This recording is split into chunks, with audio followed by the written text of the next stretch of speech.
But before we get started, I want to talk to you just a moment about Dr. Hubert, because you don't get much information, and I want you to stay excited about what we're doing there. Dr. Hubert writes me on occasion, usually when he has a need, or he'll write me and say, thank you so much for the holy support that you've given to us, or the loving support. So I want you to know that he very much thanks you for that. We give $300 here and from the church. And if you want to give more, just let us know.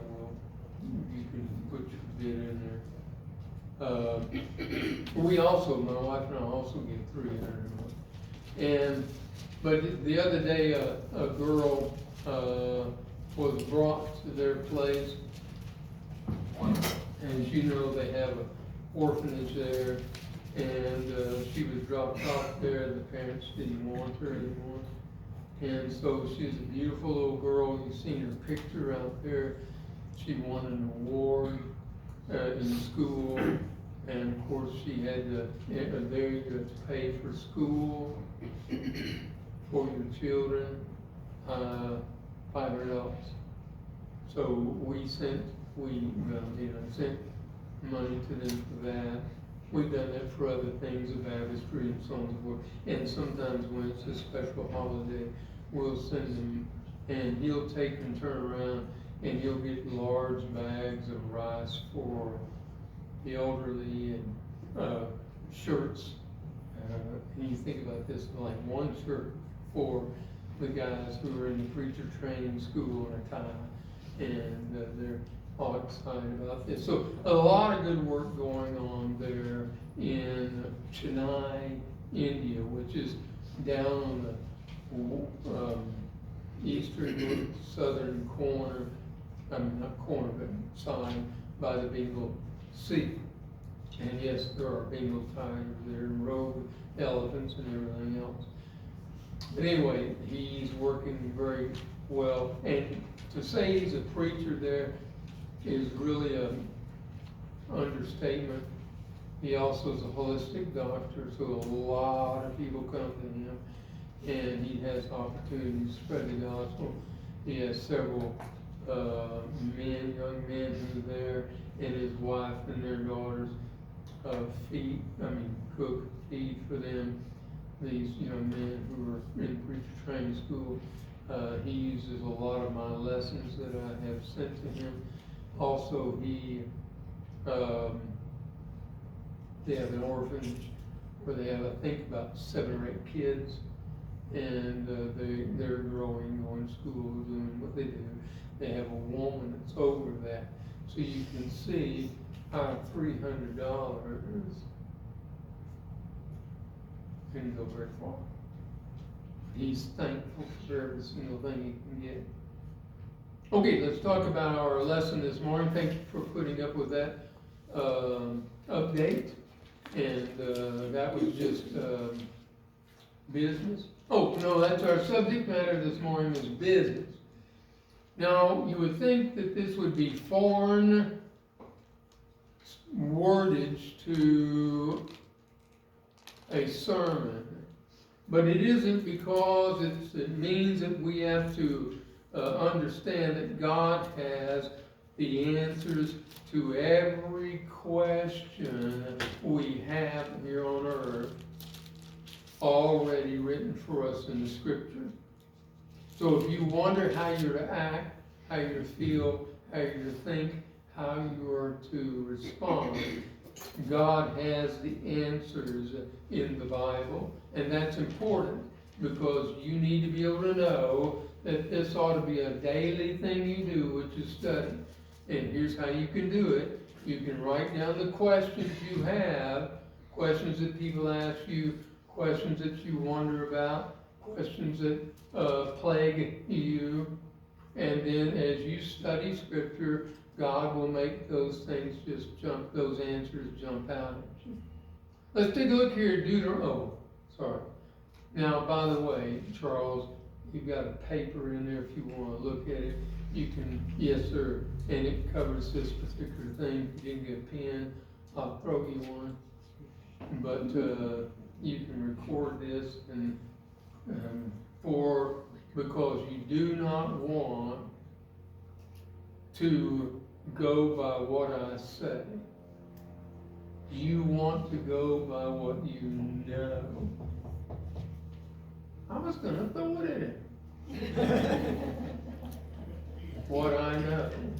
And I'm gonna, what you know, and I'm gonna stand before God by what I know. So your search has to be continual and it has to be diligent. All right, here we go. Chapter Deuteronomy 8, verse 14.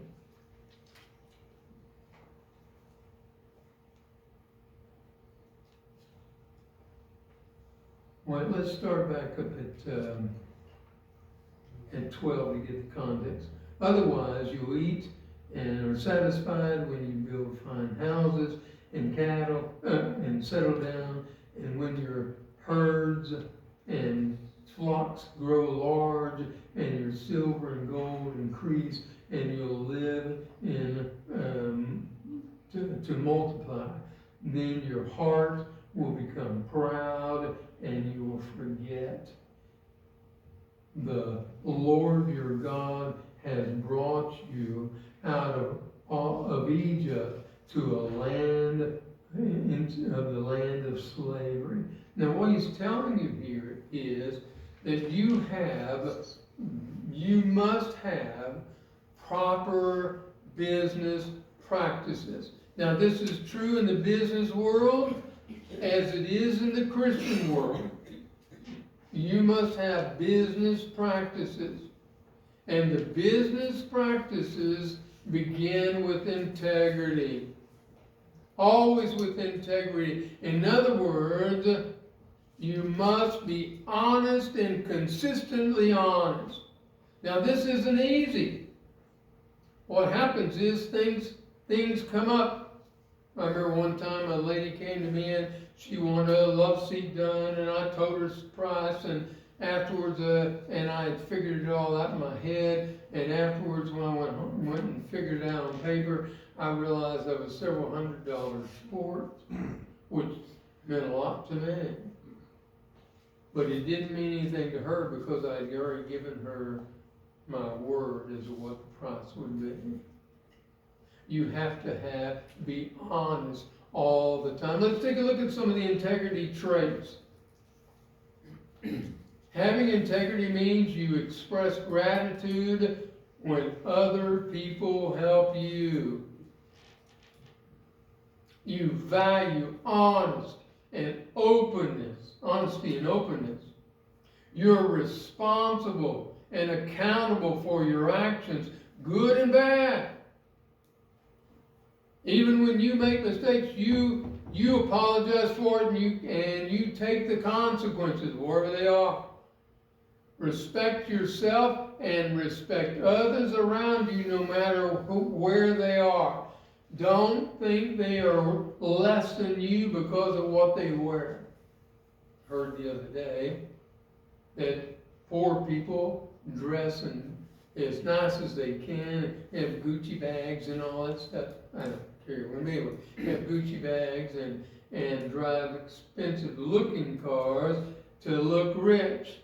Rich people wear poor clothes, or what they think are poor clothes, to look poor because they don't want you thinking they're rich. We judge people according to the outward appearance, but that's not who they are.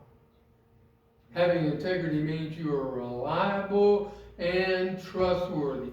Are you that kind of person? Are you being honest to yourself and honest to your customer? Help those in need without sacrificing your own health. That means, look, people there needing money. You've got a brother or sister needs money. You've got bills to pay. Pay those bills. You've already obligated yourself to do that. Then you go to work, getting you a small part-time job where you can have extra money to be able to give to them. Don't give to them and cheat somebody else. Have to be careful. because you're destroying yourself. And that you, having integrity means you are patient and flexible even when unexpected obstacles come up. Sure, you've got to be the kind of person who is ready to pivot on a dime and give 9 cents change. So you've got to be ready to be able to accomplish. This means you have to know who you are, you have to be able to understand who you are, and you will not waver from who you are. That is integrity. The second thing is diligence. In Proverbs chapter 4, chapter 10, sorry about that, Proverbs 10,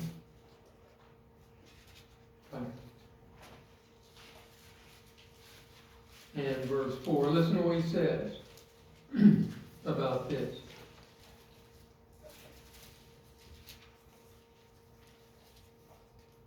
Lazy hands make a man poor, but diligent hands bring wealth. Did you hear that? Be diligent. If you're not diligent, why do you expect your business to prosper? Simple as that. If you're not going to put in the time, which means you're risking everything else you wish you could do, but you put in the time, there's going to be a reward. That's what risk and reward's for. And so you want to be diligent. You want to be dedicated. You want to be focused. You want to be hard-working. And I'm not saying that you have to be out there breaking your knuckles all the time, and calluses on your hands about an inch thick. No, you can be a paper pusher, but be diligent about it. Put in time. And here's the thing. Don't say, man, 4:30 is coming. It's only 4 o'clock. I'll just kind of fiddle around here, clean up my station, maybe figure out something. No. Be diligent about your work. Here's the thing. Do what needs to be done, and it will be recognized, and you will move up. And even if it isn't recognized, when you go to the next place because you're fed up with what they're paying you and you do better, when you go into this and you want to do better and you go into the next place, you already have a good set of skills that you have established that this next business is going to be blessed with. I remember a guy, he was my IT guy. I say that. I paid him to come over once to show me how to use a computer because I didn't even know where the start button was.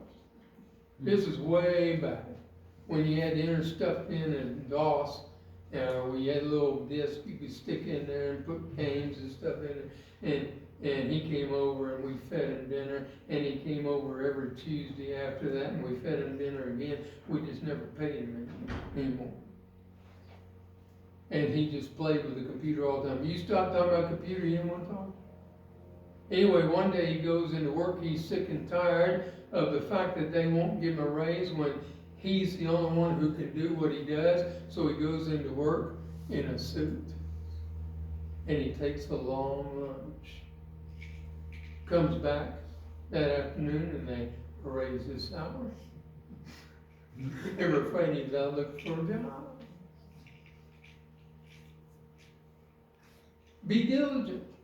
Be a person they know is worth the value. You want to be worth the value. Otherwise, why are you getting paid that? People say, well, we want a minimum wage. Why do you want a minimum wage? You can make anything you want to make if you work for it. Okay. Here's the character traits of diligent. Character trait, diligent refers to someone who is hardworking, thorough, and persistent in their own efforts to achieve a goal. Does the goal matter? Yes, to you, nobody else. A diligent person is dedicated to their work and takes great care to ensure that they complete it to the best of their abilities. They are often organized, disciplined, focused, and are willing to put in the time and effort required to achieve success. Diligence is a highly valued trait in many different fields, from business. I tell you what, it's in every field. And every single field can make you a millionaire. All you have to do is expand it. And then two, another business practice is faithfulness. You must keep at it. Don't quit.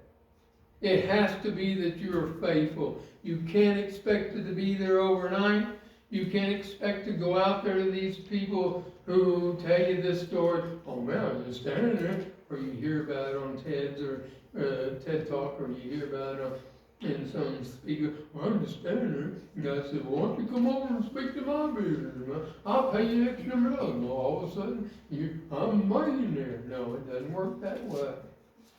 You've got to be faithful. That means you have to keep at it. You can't quit. If you want what you start after, don't stop. There was a woman who was swimming the channel between, I can't remember, it's Europe, or it's Africa. It was France. And, did you say that? And England. And she was swimming in the channel. And it's filled with sharks. And so all the people had to be out there with guns and lights. And a fog came in. And she could no longer see the land in front of her.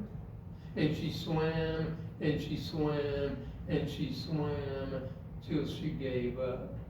And she was just a quarter of a mile from shore.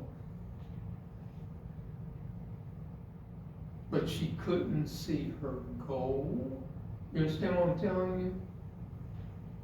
You've got to have faithfulness and follow your goals. Definition: faithfulness, strict or thorough in the performance of duty, true to one's word, promises, vows, etc. Steady in allegiance or affection, loyal and constantly, reliable, trusted, or believed to be trusted and reliable, adhering to true to facts, a standard, or an original and accurate always. That's who you need to be as a faithful person. Not just doing your own thing, but also that you're making sure that your promises are kept. You say it's going to be done by Christmas Eve, you better have it done by Christmas Eve. If you say it's going to be done a certain way, at a certain time, in a certain way, you better have it done that way. All right. Then God tells us, be careful in what you do. Be careful when you go out in business and you're working in business. Be careful, because it is a dangerous waters. Here's what he says. Chapter 8 of Mark. Mark chapter 8. How do you want to say? Verse 36.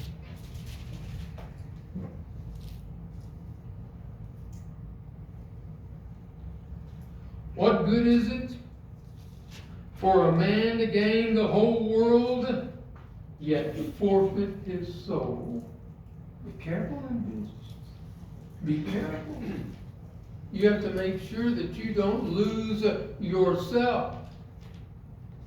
Business is tough, but make sure your business does not overwhelm you.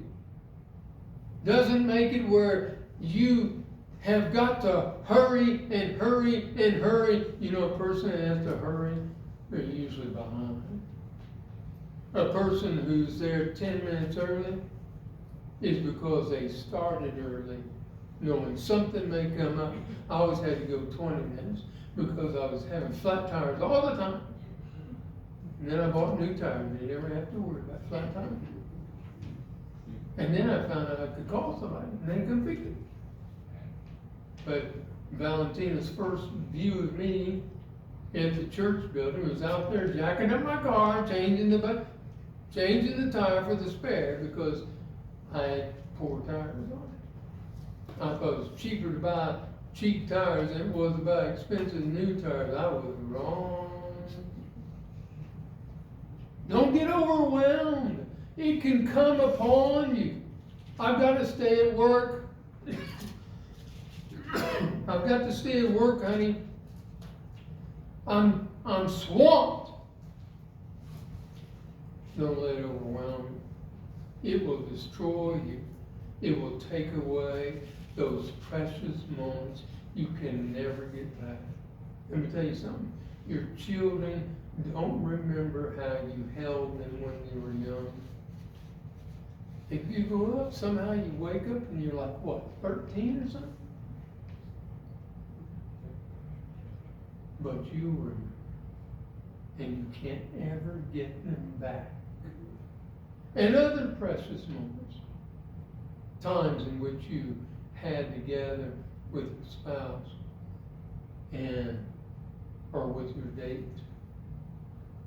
Times that you had where there were special moments and you'll never be able to get them back because you were too busy at work. I understand about work. Been there, done that. That's why I can tell you about that. I've worked 3 jobs before. This one place we had 7 mouths to feed. That was a chore. I told my then wife, I've got to go to work this evening. I come home for lunch, supper. Then I go to work till 1 o'clock in the morning, go to bed. Not there, but anyway, go back home and go to bed. Get up and go to work at 8:30. Because you got to do it. You got to do it. But not all the time. Maybe just for a special time. So don't let it overwhelm you. Be in control of it. Keep yourself faithful to worship and to society. God says you've got to be right before God and man. Make sure you're in worship. Make sure you're praising God and hearing His Word and studying with Him and praying these prayers and partaking the Lord's Supper because it feeds your soul. You need it. And you have to be right in society. You've got to vote. You've got to do what's right. And hey, let me tell you something. Here's something new you probably hadn't thought of. Christians ought to be in politics. You know why? Because if they're not in politics, only evil people are. Did you hear that? Plato said the penalty good men receive for indifference to public affairs is to be ruled by evil men. Have we not seen that? Do you not feel sorry for New York and Colorado and other places and California? So vote. Do what's right. Do you know your neighbors? Have you even thought about them? One time I bought this house, double wide. We were out there putting it together. It had rained like crazy. Mud was there. We were sweating like crazy. At this time it was just hot. And all the water was steaming up off the ground. And a lady from across the street brought us a lemonade. Can't beat that. Can't beat that. Do you know your neighbor's name? Can you call them by name? You know when they're hurting, when they need, when their yard needs mowing, and they can't do it because their lawnmower broke? If you don't know, you ought to know that's your job as a Christian. And you ought to be a good citizen, not breaking the law, doing what is right, doing as you're supposed to do. Be a good citizen. If you're a good citizen here, you're going to be a good citizen of heaven because you care about what God commands you to do. Be right before God and man. That's why we get married with a marriage certificate. Did you know that? Because today, with the divorces there is, it would be a mess if there was no certificate.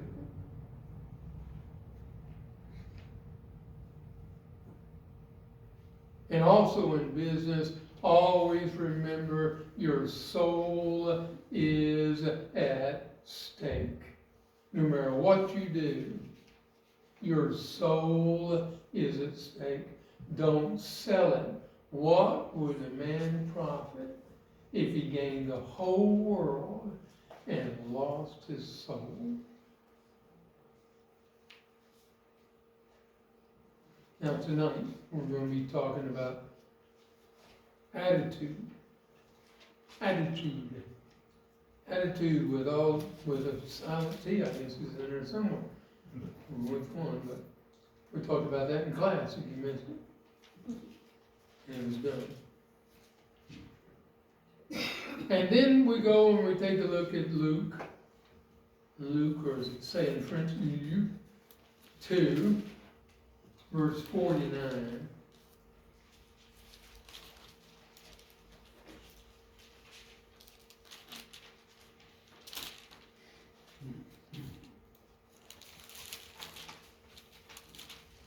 So that's the wrong scripture. Wait a minute. Why are you searching for me, he asked.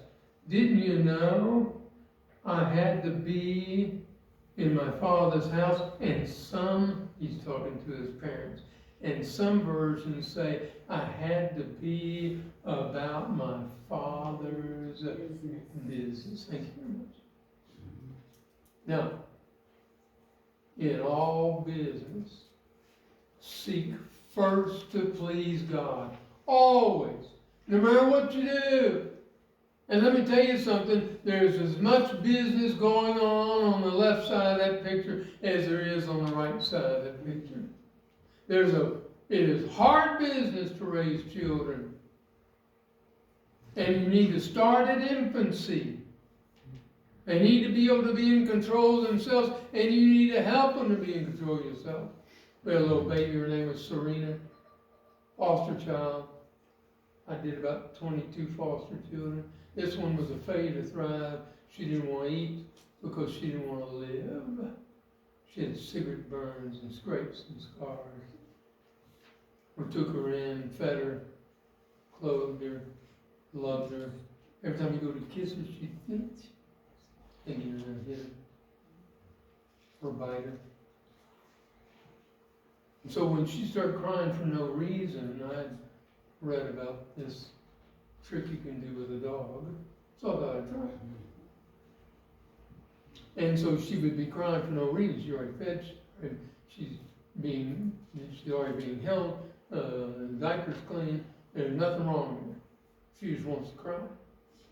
And I'd say, I go, I'm blowing. Hush, baby. When I blow in her face, she'd go, and she'd hear the words I had to say. So she would hush, stop crying, and I'd play with her whatever she wanted to do. So one day I'm up leading singing, and she's over there crying, and I said, Serena, hush, baby. And she goes, and all the people in the church, you should see the look of their face. Thought I was beating her or something. Just a way to train it off. Hey, I've got another good one about having a husband and training a dog. That's a better story. All right, everything you do must be pleasing to God. Make a life that makes God smile. Think about that. the way you handled it and what you did, he's just a smiling up there because of you. All right. Second, count the cost. In business, in life, in everything, count the cost. Is it worth it for me to go against God? Is it worth it for me to be like the world? Is it worth it? Because here's the thing, we want to count the cost in every single thing we do. How we act, how we speak, where we go, what we see, what we watch all the time on TV, the words that we hear, the music we hear. I mentioned that last week in singing. Here's a repeat. Count the cost. One, because you want to be accomplished. You want to be an accomplished person before God. You want to be able to die and say to yourself, mission accomplished. Just as Jesus said on the cross, it is finished. Did what I said I would do. Did what I started out to finish. I'm done. You want to make sure you're that kind of person. You're that sure about what you've done. And then lastly, always, in everything, be about your Father's business. In every single thing you do, say to yourself, I must be about my Father's business. Just like Jesus did when he was a child and said to his parents, why are you looking for me? I must be about my Father's business. And Jesus has told you the business of God, and because you have accepted it, he calls you his friends, not his enemy. And says, what I have, you will have. We're close. Be about your Father's business. Don't be about anything else. Don't go off and try to accomplish other things and reject God and say, I'll be back to you in a little while, God. Give me about 15, 20, 30 years. Let me tell you something. Sin doesn't stay the way it is. It gets stronger and stronger and stronger in your life. Don't let it pull you down. Make sure you are who you are. Make sure you have that integrity. Make sure you have that dedication. Make sure you have that faithfulness. Be as much of a Christian as you are a businessman. Be faithful unto death, and I will give you a crown of life, it says. You want it? You ready for it? Is it something you're afraid of? Why are you afraid? He lays it all out there. Just do what he says. The only one thing you have to conquer is yourself. Be in control of you. Be a person who is capable of being a child of God. Capable why? Because you know what he wants you to do, and therefore you can please him. If you're not right with God, now's the time. If you have really messed up and you know it, if you have not been baptized, if you have not been doing what you're supposed to do and you need to repent, if you want to have prayers, you want to have help, if you want us to help you, when you die to yourself and be buried in a watery grave of baptism and resurrected, now's the time. Whenever you need, you come forward as we stand and sing this song together.